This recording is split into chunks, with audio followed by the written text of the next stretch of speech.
Hi everyone, Jamie here, Oceanside Library's Technology Coordinator and Librarian.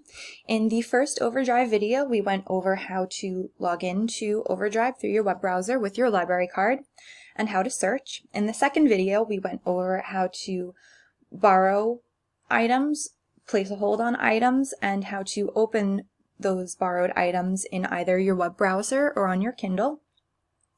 And now in this video, we're just going to briefly go over how to manage your loans. So once you're logged into your account, you'll see that there is a My Account drop down here. There is also a bookshelf icon, and these will kind of navigate you to the same place. So if you click on the bookshelf icon, and you take a look at the drop down here, you'll see that it gives you the same thing. So loans, holds, wish list, rated titles, history, and settings. When you click on your bookshelf, it brings you first to the loans tab. So you can see the titles that I currently have out right now. And this is where I would manage the books that the ebooks and audiobooks that I currently have checked out. It tells you what your account limits are and how many more titles that you can borrow.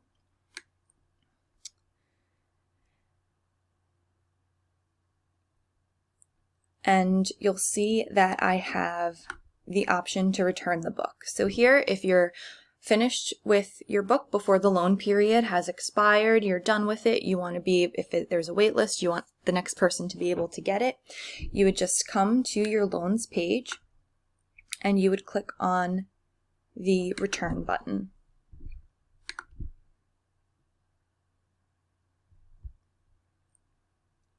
If you have not already sent the item to your Kindle, once you send it to your Kindle, that's the only place that you can read it. You can't open it up on the web browser again.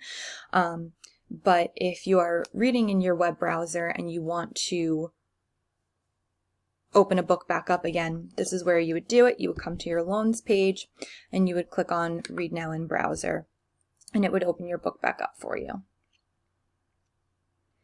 And when it opens the book up in your browser, it will pick up from where you left off. So I had come in earlier and gone a few pages in, so this is why it didn't start at the very beginning of the book. It will remember what page you were on. You can also view your holds. So if you're waiting for some holds to come in, it will tell you how many more holds you can place, when you placed the hold, and it will tell you where in line you are. So I'm 386 on 91 copies. And if you click this little question mark here, it'll give you some more information about your place in line, the number of copies, and so forth. You can also edit your email address if your email address has changed from when you placed the original hold. That way you get an email to the correct address when it gets checked out to you. You can also suspend your hold. So if, say, you have multiple things checked out and it looks like your hold is going to be checked out to you soon, but you don't want it just yet, you can suspend the hold. That way you have control over kind of when you're getting things. And then you can also remove your hold if you like. So if you click that button and click Remove Hold, I released my hold on it. Another thing you can do over here is check out your wish list. So maybe if you have too many things on hold, or you'll say, oh, I'll get to that book another time. When you're searching around at the holdings, you have the option to add something to your wish list. So one of the buttons on here in your search is this little bookmark looking icon. This one has a plus on it, this one has a check on it. Since I have already clicked on this icon and added it to my wish list, which is why it's showing up there, it gives me a little check. It's already on my wish list. If I want to add something to my wish list to view later, or to place a hold on later, or check out later, I would just click that little icon, and now it's been added to my wish list.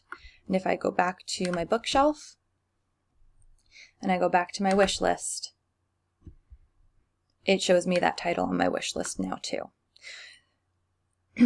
You are also able to view your history.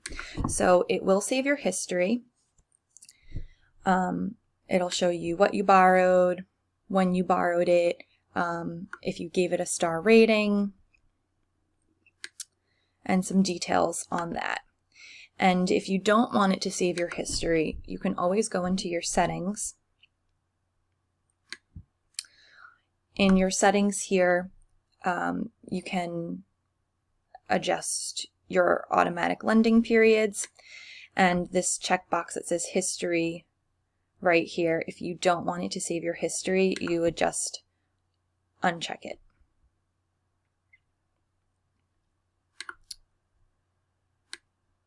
You can also update some of your preferences here. So if you only want general adult materials, you can click on that.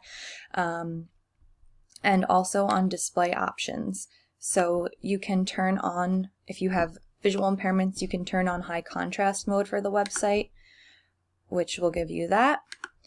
And if you have some reading disabilities, you can turn on dyslexic font, and it will adjust the font to make it easier for people with dyslexia to read the website. So that is how you manage your loans and manage your settings in OverDrive. In the next video, I will be going over the OverDrive app, how to download the OverDrive app for either your computer or your phone. They look the same on both screens, and how to log in there and how to use OverDrive through the app as opposed to the web browser.